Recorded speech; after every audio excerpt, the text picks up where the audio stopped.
afternoon, kabiyahe. Na-arrange kami ng electric bus dahil mamaya may event. Narating daw yung Prime Ministry. Sinasabi.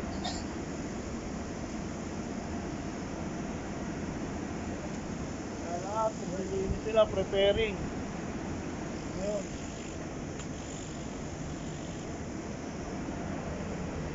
So, sa ngayon, mainit pa sa biyahe. Humidity. Pawis na pawis ako. Nag-aayos kami ng mga bus eh. Yung buko, wala na sa Darating daw mamaya yung pinaka punong-puno. Pinaka Prime Ministry. Yung ministry raw. Ayan, meron nakita nyo yan. May blue carpet.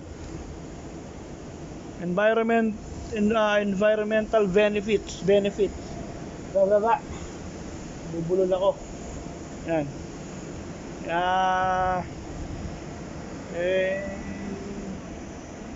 Dito ako nilagay sa duty na to. Tapos mamaya spare stop bus. Ayan. Mahaba ito eh. Parang maabot na rin siya ng pero 12 meters pa rin. Pero parang kumpara 13 meters. Dami yan, trontang bus yan eh. Oh. Kaya mo na. 2 hours later. So yan na yung kaganapan dito. Inarrange na nila. Tapos itong bus, inarrange namin ng pa-letter U. Kulang pa siya. Dadalhin pa yung 227. Oh, yeah! How did you? Magic. What? I show you. Yeah. Instead of the 309, I select there is one that says MPT. MPT only. And the MPT, instead of having MPT, it has the electric bus. Yeah, okay. So it's the MPT for this one. MPT for this one, alright. Yeah. Okay. Yun yung sinasabi niya. Now electric bus. Ang nakalagay na dyan, 100% electric bus. Sa destination screen niya. Yan, ito. Lalagay naman dito yung 227. At kami binibilad sa init. Nawa. Ayun ulit. So, yun na. Mabiyahe. Balik, ginawa ko tong bus 212 sa Lua. Ito na, magsisimula na sila maya-maya. Meron pa ako isang kukunin sa sa Lua, isang bus pa. Ay nako, dito ako naka-assign ngayon eh.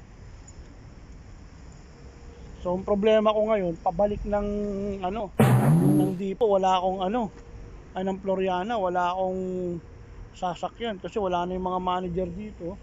Galing ako ng Lua eh, tapos nag-break din ako, nagutom ako. Ito kabiyahe, cute to. Biyahe raw namin doon sa 133. Maliit na electric. Tingnan niya. Oh, ayan oh. Kaso ang mirror niya manual. Hindi tulad nito mga electric bus. Ang side mirror niya yung video na. Ito manual. Pero sa palagay ko hindi kakasya to sa biyahe naming 133. Kasi malapad to eh. Di ko lang sure. Kasi yung ginagamit namin dun yung Mercedes, yung pang-ambulansya. Pero to alam ko hindi kakasya to. Maganda rin siya, no? Cute.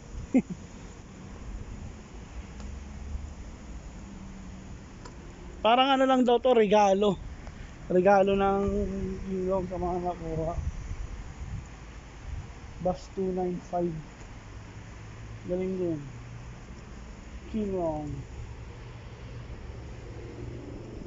So, paano ka ba? Shoutout pala kay Mark Tattoo.